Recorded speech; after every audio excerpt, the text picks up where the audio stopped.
الحمد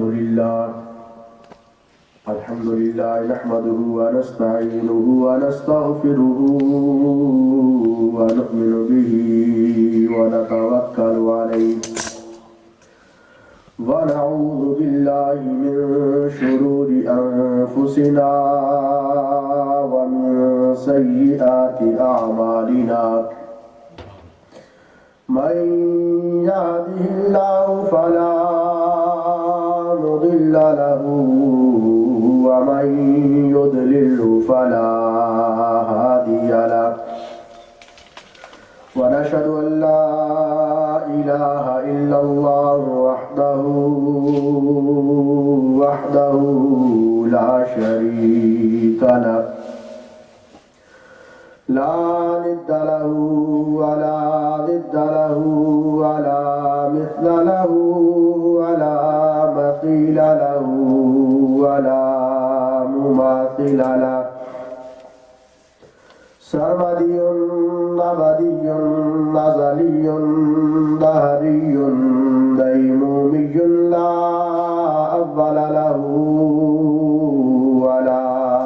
آخر له ونشهد أن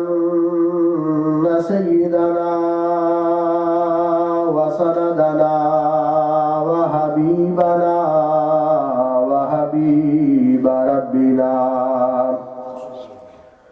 وطبيبنا وطبيب قلوبنا قرتنا وقرة عيوننا غوثنا وغيثنا وغياثنا ومغيثنا ملجأنا ومأوانا محمدا عبده ورسوله وصلى الله تعالى عليه وعلى آله وأصحابه الذين هم خلاصة العرب العرباء وخير الخلائق بعد الأنبياء أما بعد فأعوذ بالله من الشيطان الرجيم بسم الله الرحمن الرحيم يا أيها الذين آمنوا كتب عليكم الصيام كما كتب على الذين من قبلكم لعلكم تتقون أياما معدودات فمن كان منكم مريضا أو على سفر فعدة من أيام أخر وعلى الذين يطيقونه فدية الطعام مساكين فمن تطوع خيرا فهو خير له وأن تصوموا خير لكم إن كنتم تعلمون آمنت بالله صدق الله ومولانا العظيم وصدق رسوله النبي الكريم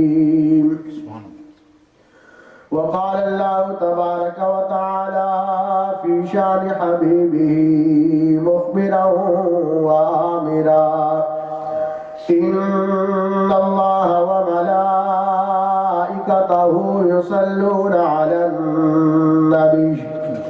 يا أيها الذين آمنوا صلوا عليه وسلموا تسليما اللهم صل على سيدنا محمد وعلى آل سيدنا وأصحاب سيدنا ومولانا محمد وبارك وسلم وصل عليه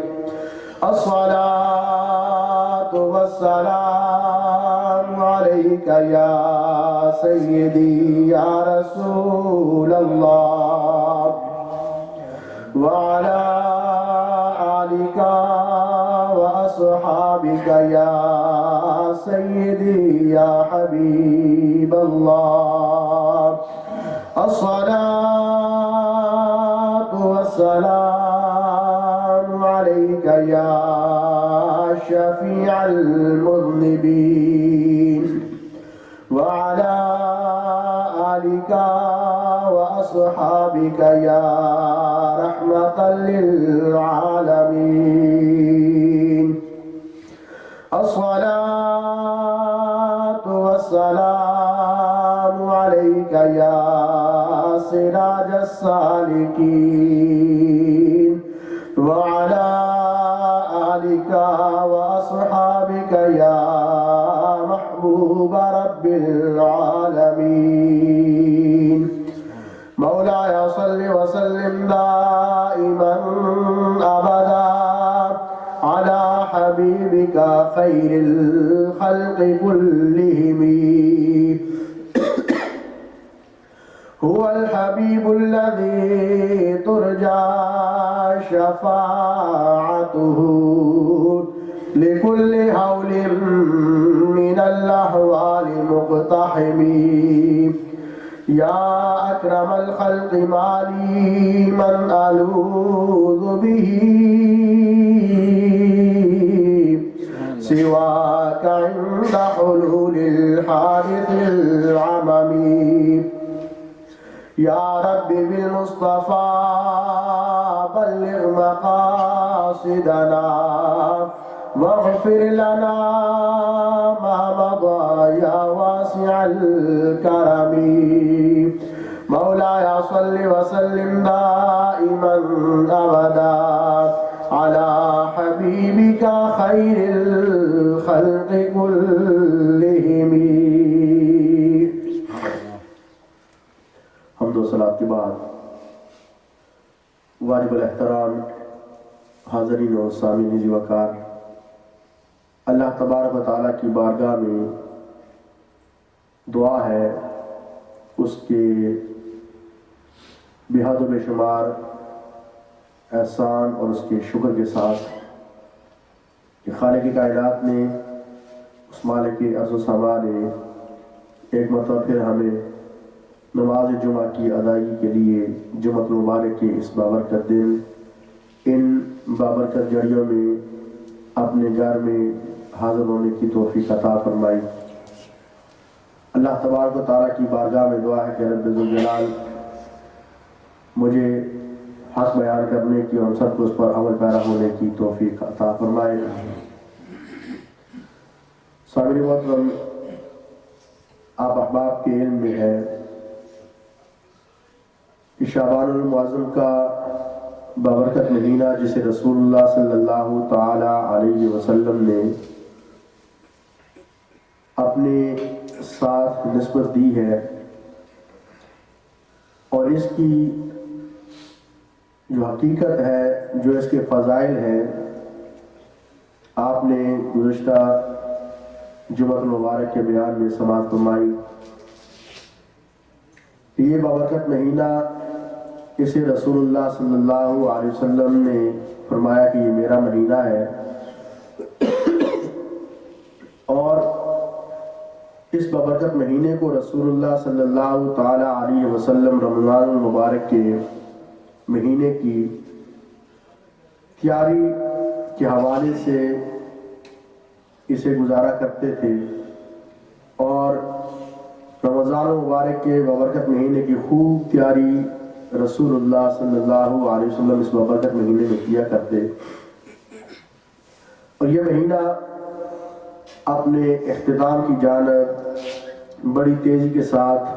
رواں دواں ہے، اور اس کے بعد صرف ایک جمعۃ المبارک کا اور دن آئے گا، اور پھر رمضان المبارک کا وہ بابرکت عظمتوں اور شانوں اور رفعت والا مہینہ کہ جس کی انتظار میں اللہ تبارک و تعالیٰ کے کئی بندے اس کے انتظار میں رہتے ہیں، اور جب وہ بابرکت مہینہ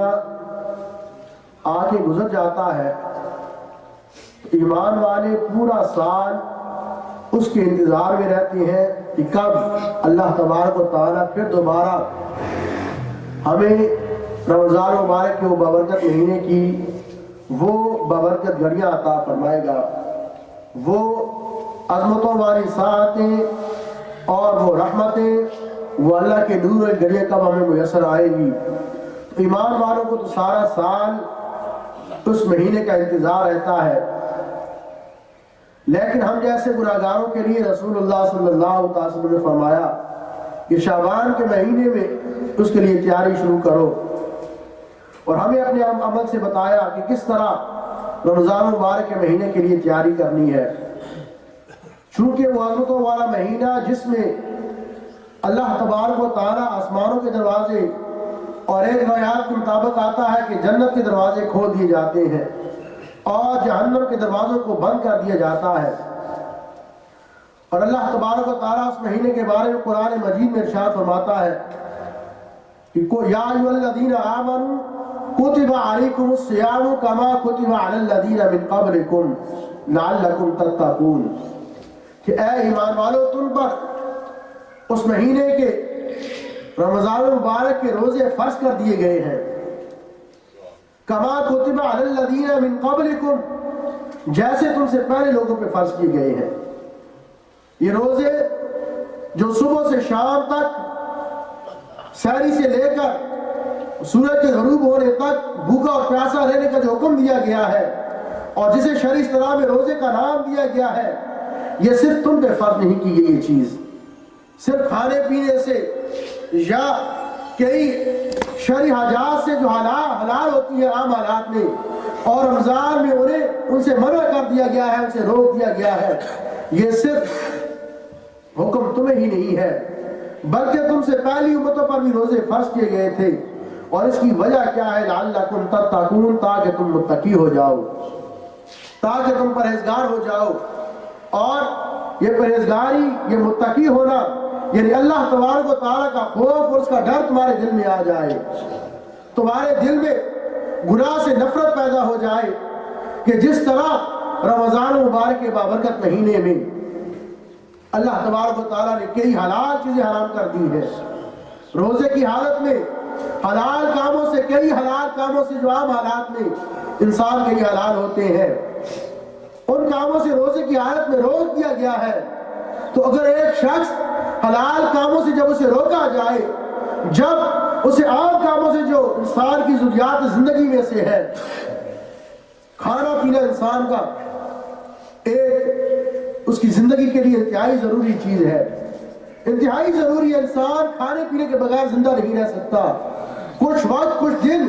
اگر اسے بھوکا پیاسا رکھا جائے تو اس کی موت واقع ہو سکتی ہے، لیکن اللہ تبارک و تعالیٰ نے کھانے پینے سے انسان کو روک دیا۔ اب اللہ کا ایک بندہ جو اللہ کی ذات پر ایمان رکھتا ہے، اللہ کی وحدانیت کو مانتا ہے، اس کی ربوبیت پر ایمان رکھتا ہے، رسول اللہ صلی اللہ علیہ وسلم کی رسالت پر ایمان رکھتا ہے، اب وہ اللہ کے حکم کے مطابق رسول اللہ صلی اللہ علیہ وسلم کی اطاعت و فرما برداری میں وہ کھانے پینے سے اپنے آپ کو روک لیتا ہے۔ شادی شدہ ہے، بیوی کے ساتھ جو اس کے تعلقات ہیں، ان تعلقات سے اپنے آپ کو روک لیتا ہے، صرف اس لیے کہ اس کے اللہ تبارک و تعالیٰ نے اسے حکم دیا ہے، اس کے رب ذوالجلال نے، پروردگار عالم نے اسے ان چیزوں سے رکنے کا حکم دیا تو وہ رک جاتا ہے، کہ عام حالات میں چیزیں حالات تھیں، اس کے لیے کرنا کھانا پینا جائز تھا، لیکن رمضان کے دنوں میں چونکہ اللہ تبارک و تعالیٰ کا حکم ہے کہ صبح سحری سے لے کر شام تک کھانے سے رکنا ہے، وہ اپنے آپ کو روک لیتا ہے۔ بھوک اور پیاس کی شدت ہوتی ہے، ابھی دن آئیں گے رمضان مبارک کے اور انتہائی لمبے دن ہوں گے، غالباً 21 گھنٹے کا کم و بیش روزہ ہوگا، اور موسم بھی گرم ہے، اور آپ اگر گرمی کے ممالک میں چلے جائیں جہاں پہ گرمی زیادہ پڑتی ہے، وہاں پہ انسان کو سہولیات میسر نہیں ہوتی، لیکن پھر بھی اللہ تبارک و تعالیٰ کے بندے اس کی رضا کے لیے جب کوئی دیکھنے والا بھی نہیں ہوتا، کھانے پینے کا سامان بھی میسر ہوتا ہے، ہر سہولت اسے میسر ہوتی ہے، لیکن صرف اللہ کی رضا کے لیے، اور اس کے دل میں یہ خیال ہوتا ہے، اللہ کا ڈر ہوتا ہے کہ اگرچہ مجھے کوئی اور دیکھ نہیں رہا، بھوک اور پیاس کی وجہ سے اسے بے ہوشی کے دورے پڑ رہے ہیں، لیکن وہ کھانے پینے کے لیے نزدیک ہاتھ بھی لے کے نہیں جاتا۔ وجہ کیا ہے کہ اسے معلوم ہے کہ ایک تو یہ میرے رب ذوالجلال کا حکم ہے، پروردگار عالم نے مجھے کھانے پینے سے روکا ہے، اور اگر میں کھانا کھاؤں گا یا پانی پیوں گا، اگر میں روزے کی ان جو شرائط ہے توڑوں گا تو کل میں نے اللہ کے حضور حاضر ہو کے جواب دینا ہے۔ اس کے دل میں اللہ کا خوف ہوتا ہے، اللہ کا ڈر ہوتا ہے، اور یہی تقویٰ کہلاتا ہے کہ انسان کے دل میں اللہ کا ڈر پیدا ہو جائے، اس کے دل میں خوف پیدا ہو جائے۔ اب جب یہ صفت انسان کے دل میں پیدا ہوتی ہے، جب یہ خیال اس کے دل میں پیدا ہوتا ہے کہ اس کا رب ذوالجلال اسے دیکھ رہا ہے، اور انسان کھانے کی طرف ہاتھ نہیں بڑھاتا، اور جب رمضان کا مہینے کے اس دنوں میں یا رمضان کے بعد حرام کام کی اسے پیشکش کی جاتی ہے، یا کبھی اس کی طبیعت مائل ہوتی ہے کسی ناجائز کام کی طرف، تو فوراً وہی خیال، وہی پختہ عقیدہ جو اس کے دل میں تھا رمضان کے دنوں میں کہ میرا اللہ مجھے دیکھ رہا ہے، اب رمضان کے اس روزوں کی برکت سے جو اس کے دل میں خیال پیدا ہوا تھا، اب وہ خیال چونکہ پختہ ہو گیا ہے۔ اب رمضان کے بعد اللہ کا بندہ جب کسی گناہ کے کام کی طرف بڑھتا ہے، وہی خیال اسے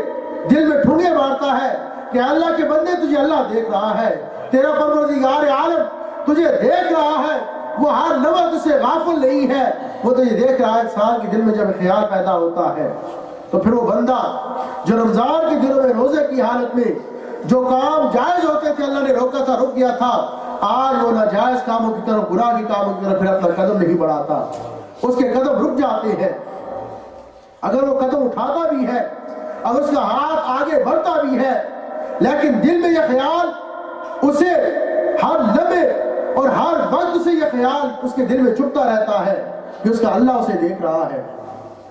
پھر اللہ تبارک و تعالیٰ اسی خیال کی برکت سے، اسی تقوی کی برکت سے اپنے اس بندے کو گناہ سے پھر محفوظ فرما لیتا ہے۔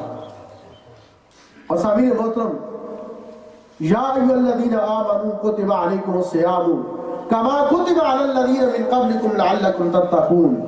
کہ روزے رمضان جو تم پہ فرض کیے گئے ہیں جیسے پہلے لوگوں پہ فرض کیے گئے تھے، تاکہ تم متقی ہو جاؤ، تاکہ تمہیں تقوی حاصل ہو جائے۔ اور پھر جب انسان کو تقوی حاصل نہ ہو، جو روزے کی کا ایک فلسفہ ہے، جو روزے کا مقصد ہے، وہ اگر انسان کو حاصل نہیں ہوتا تو پھر اس کا روزہ ضائع بھوکا پیاسا رہنا اس کی کسی کام نہیں آتا۔ روزے کا مقصد یہی ہے کہ انسان کے دل میں یہ خیال پیدا کرے، اللہ کا ڈر پیدا کرے کہ اللہ تبارک و تعالیٰ سے دیکھ رہا ہے۔ اس نے ایک دن اللہ تبارک و تعالیٰ کی بارگاہ میں حاضر ہو کر اپنے اعمال کا حساب و کتاب دینا ہے۔ اس لیے میرے آقا صلی اللہ تعالی علیہ وسلم ارشاد فرماتے ہیں کہ جس طرح انسان ظاہری طور پر کھانے پینے سے اپنے آپ کو روکتا ہے، اسی طرح اسے باطنی گناہوں سے بھی اپنے آپ کو روکنا چاہیے۔ اور یہی روزے کا مقصد ہے کہ اگر انسان جو چیزیں عام حالات میں حالات کی اللہ نے منع کی ہے اور وہ رک گیا ہے، لیکن جو چیزیں حرام ہیں ان سے بدرجہ اولا اس کے لیے بچنا ضروری ہے۔ اس لیے میرے آقا صلی اللہ علیہ وسلم نے ارشاد فرمایا کہ رب من صائم لیس من صیامہ الا الظمأ، کہ بہت سے روزے دار ایسے ہیں کہ ان کے روزے سے سوائے انہیں پیاسا رہنے کی کچھ اور حاصل نہیں ہوتا۔ اور ایک مقام پر فرمایا بہت سے روزے دار ایسے ہیں سوائے بھوکا رہنے کی انہیں اس روزے سے کچھ اور حاصل نہیں ہوتا۔ وجہ کیا ہے کہ وہ دن کو روزہ تو رکھتے ہیں، اپنے منہ کو وہ کھانے پینے سے تو روک لیتے ہیں، اپنے پیٹ پہ وہ پتھر باندھ لیتے ہیں، کھانا نہیں کھاتے، پانی نہیں پیتے، کس چیزوں سے روزہ ٹوٹ جاتا ہے، لیکن سارا دن وہ کسی نہ کسی کی غیبت کرتے رہتے ہیں، وہ جھوٹ بولتے رہتے ہیں، وہ کسی نہ کسی کے ساتھ دھوکہ اور فرار کرتے رہتے ہیں۔ اللہ تبارک و تعالیٰ کے محبوب میرے اور آپ کے آقا محمد رسول اللہ صلی اللہ علیہ وسلم نے ارشاد فرمایا ان چیزوں سے بھی انسان کو اپنے آپ کو بچانا چاہیے۔ جب عام حالات میں ایک انسان کے لیے، ایک مومن کے لیے اس چیز کی اجازت نہیں کہ انہیں کسی بھائی کی غیبت کرے، وہ جھوٹ بولے، کسی کے ساتھ دھوکہ کرے، کسی کے ساتھ فرار کرے، تو روزے کی حالت میں یہ چیزیں کس طرح جائز ہو سکتی ہے؟ میرے آقا صلی اللہ علیہ وسلم کی بارگاہ میں، چونکہ رمضان کا مہینہ آ رہا ہے اور ہمیں اپنے آپ کو ان چیزوں کے لیے تیار کرنا ہے، اپنے ذہن کو، اپنے دل کو، دماغ کو ان چیزوں کے لیے تیار کرنا ہے کہ جس طرح انسان کے لیے کھانا پینا روزے کی حالت میں منع ہے اور کھانے پینے سے اس کا روزہ ٹوٹ جاتا ہے، ظاہری طور پہ یہ فتویٰ لگایا جائے گا، یہ حکم لگایا جائے گا کہ اس کا روزہ ٹوٹ گیا ہے، اسی طرح جو باطنی حکم ہے، جو باطنی روزے کے فیض و برکات ہے، جو روزے کی نورانیت ہے، وہ بھی ان چیزوں سے ٹوٹ جاتی ہے اگر انسان ان کا خیال نہ رکھے۔ اس لیے میرے آقا نے فرمایا کہ جب ظاہری طور پر یہ چیزیں منع ہے تو روزے کی حالت میں بدرجہ اولا انسان کو اپنے آپ کو ان چیزوں سے محفوظ رکھنا چاہیے، تاکہ جو روزے کی برکات ہے، جو روزے کے فیوز ہیں، جو روزے کے انوار و تجلیات ہیں، وہ انسان کو حاصل ہو۔ میرے آقا صلی اللہ علیہ وسلم کی بارگاہ میں صحابہ کرام نے آج کی یا رسول اللہ، یا حبیب اللہ، فلاں قبیلے کی فلاں عورتیں، ان کی حالت بڑی خراب ہو گئی ہے روزے کی وجہ سے، بھوک اور پیاس کی شدت کی وجہ سے وہ بے ہوش ہو رہی ہیں، ان پر بے ہوشی کے دورے پڑ رہے ہیں، یا رسول اللہ، یا حبیب اللہ، اگر آپ اجازت فرمائیں تو اپنا روزہ توڑ دیں، آپ انہیں روزہ توڑنے کی، روزہ افطار کرنے کی اجازت دے دیں کہ یا رسول اللہ کی طبیعت خراب ہو رہی ہے۔ میرے آقا صلی اللہ علیہ وسلم نے فرمایا کہ تم تو روزہ توڑنے کی ان کے لیے اجازت مانگ رہے ہو، لیکن میں تو یہ کہتا ہوں کہ ان کا روزہ ہی نہیں ہے، ان کا روزہ تو آلریڈی ٹوٹا ہوا ہے۔ صحابہ کرام بڑے حیران ہوئے کہ یا رسول اللہ، بھوک اور پیاس کی شدت کی وجہ سے وہ بے ہوش ہو کے گر رہی ہے، اور آپ کو فرمانے عالی شان ہے کہ وہ روزے سے نہیں ہے، ان کا روزہ نہیں۔ میرے آقا صلی اللہ علیہ وسلم نے فرمایا انہیں 2 پیالے جا کے تو انہیں کہو کہ اس میں الٹی کرے، کیا کرے؟ جب ان عورتوں کو پیالے دیے گئے، برتن دیے گئے کہ ان کے اندر وہ کیا کرے، الٹی کرے، تو لوگوں نے دیکھا کہ ان کے منہ سے کچے گوشت کے ڈوسے نکل رہے ہیں۔ صحابہ کرام بڑے حیران ہوتے ہیں، عرض کی یا رسول اللہ، یا حبیب اللہ، کیا ماجرا ہے؟ میرے آقا صلی اللہ علیہ وسلم نے فرمایا کہ اللہ تبارک و تعالیٰ قرآن مجید میں ارشاد فرماتا ہے کہ لا یغتب بعضکم بعضا، کہ تم میں سے کوئی بھی کسی کی غیبت نہ کرے، اور غیبت کرنا یہ ایسا ہے گویا اپنے مردہ بھائی کا گوشت کھانا ہے۔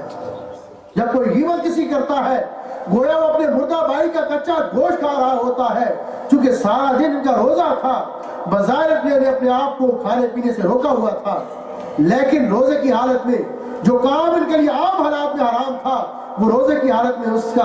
یہ ارتکاب کرتی رہی ہے، وہ کام روزے کی حالت میں کرتی رہی کہ سارا دن یہ بیٹھ کے دوسرے لوگوں کی غیبت کرتی رہی ہے۔ اور جب انسان غیبت کرتا ہے، حدیث مبارکہ میں آتا ہے کہ غیبت یہ روزے کو توڑ دیتی ہے، اور فقہاء کرام فرماتے ہیں اس کا مطلب یہ ہے کہ ظاہری طور پر یہ حکم نہیں لگایا جائے گا کہ اس کا روزہ ٹوٹ گیا ہے، لیکن جو روزے کی برکات ہے، جو روزے کا اثر ہے، جو ثواب ہے، وہ ظاہری طور پہ ختم ہو جاتا ہے۔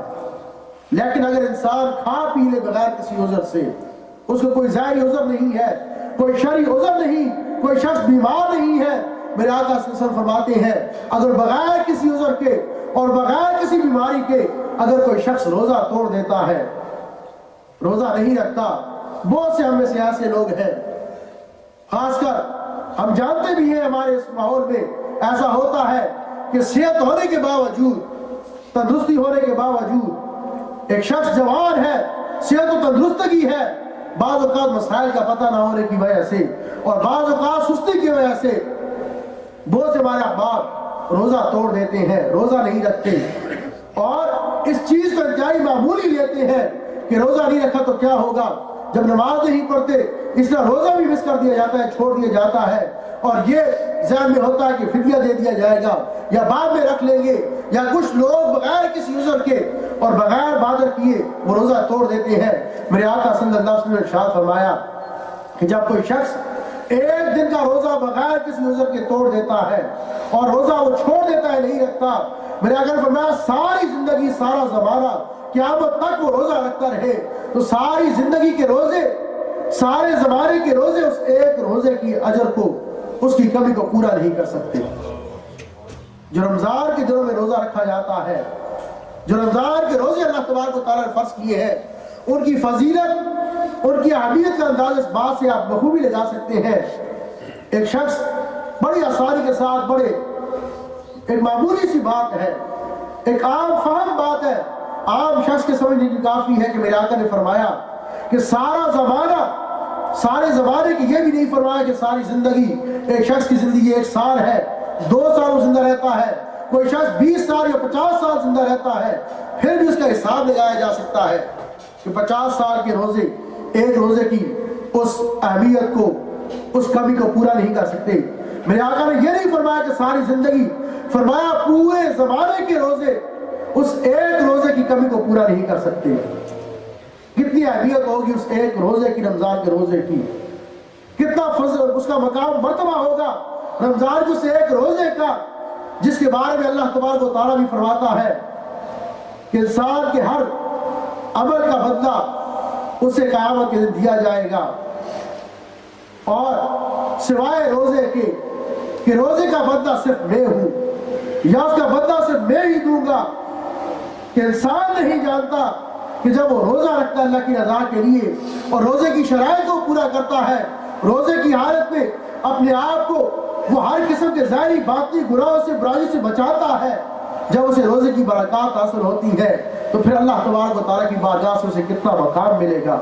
اسے کیا جو ثواب ملے گا۔ رب ذوالجلال فرماتا ہے، حدیث قدسی کے الفاظ ہے، اللہ تعالیٰ فرماتا ہے کہ اس کا بدلہ صرف میں ہی دوں گا۔ انسان نہیں جان سکتا کہ اس کی جو برکات ہے، جو اس کے فضائل ہیں، یا جو روزے کا ثواب ہے وہ کس قدر ہے۔ اللہ تبارک و تعالیٰ کی بارگاہ میں دعا ہے کہ رب ذوالجلال جو شعبان المعظم کے باقی دن رہ گئے ہیں، ہمیں ان میں اپنے آپ کو اس رمضان مبارک کے روزوں کے لیے تیار کرنے کی توفیق عطا فرمائے، اور پھر جب رب ذوالجلال ہمیں اپنی زندگی میں وہ بابرکت لمحات عطا فرمائے تو ہمیں رمضان مبارک کی شرائط کے مطابق کما حق ہو اس رمضان مبارک کے مہینے کو اور اس کے روزوں کو گزارنے کی توفیق عطا فرمائے۔ وما علینا الا البلاغ المبین۔ سامعین محترم، سنتیں ادا فرمانے سے پہلے یہ ضروری دو اعلان سماعت فرما لیجیے۔ جشن عید میلاد النبی صلی اللہ علیہ وسلم کے سلسلے میں اور شان سیدنا صدیق اکبر رضی اللہ تعالیٰ عنہ اور حضرت خواجہ پیر طریقت راہب شریعت صوفی محمد اسلم صاحب رحمۃ اللہ تعالیٰ علیہ کے عرس کے سلسلے میں 22 جون بروز اتوار لیڈز بیسٹن میں عظیم الشان محفل ذکر کا اہتمام کیا گیا ہے، اور جس میں خصوصی خطاب جناب حضرت علامہ مولانا مفتی محمد انصر القادری صاحب کا ہوگا، اور نعت رسول مقبول صلی اللہ علیہ وسلم پیش کرنے کے لیے عالم اسلام کے مشہور و معروف ثنا خان کیو ٹی وی کے مشہور ثنا خان ساجد قادری متشریف لائیں گے، اور انشاءاللہ 22 جون کو دن بھر 22 جون 11 بجے انشاءاللہ ٹارلین جو مسجد ہے اس کے باہر سے گاڑی جو ہے وہ فری بس وہاں سے جائے گی مرد و عورتوں کے لیے جو احباب اس میں شرکت کرنا چاہے، بلکہ جن کے پاس وقت ہے ہم سے اپیل ہے کہ وہ ضرور شرکت فرمائے اس ذکر و نعت کی محفل میں، اور انشاءاللہ بس وہاں سے جائے گی ٹارلین مسجد کے باہر سے دن 11 بجے، جس میں مردوں اور عورتوں دونوں کے لیے اہتمام ہوگا، تو تمام احباب کو اس بابرکت محفل میں شرکت کی دعوت دی جاتی ہے۔ اسی طرح آپ کی جامع مسجد کا جو رمضان مبارک کے ٹائموں کا جو کیلنڈر ہے وہ بھی انشاءاللہ تیار ہو کے آ چکا ہے، اور اس کے حوالے سے جو دو ضروری باتیں وہ یہ ہیں کہ چونکہ رمضان مبارک کا جو مہینہ ہے اس کا جو آغاز ہے، جو یکم رمضان ہے، وہ تو چاند کے حوالے سے اس کا اعلان کیا جاتا ہے، جب چاند نظر آتا ہے تو اعلان کیا جاتا ہے، لیکن چونکہ آپشنل ڈیٹیں لکھی جاتی ہیں اس حوالے سے جو یہاں پہ ڈیٹ لکھی گئی ہے، یہاں پہ سٹارٹنگ جو ڈیٹ ہے وہ پہلا جو وقت ہے وہ 28 جون کا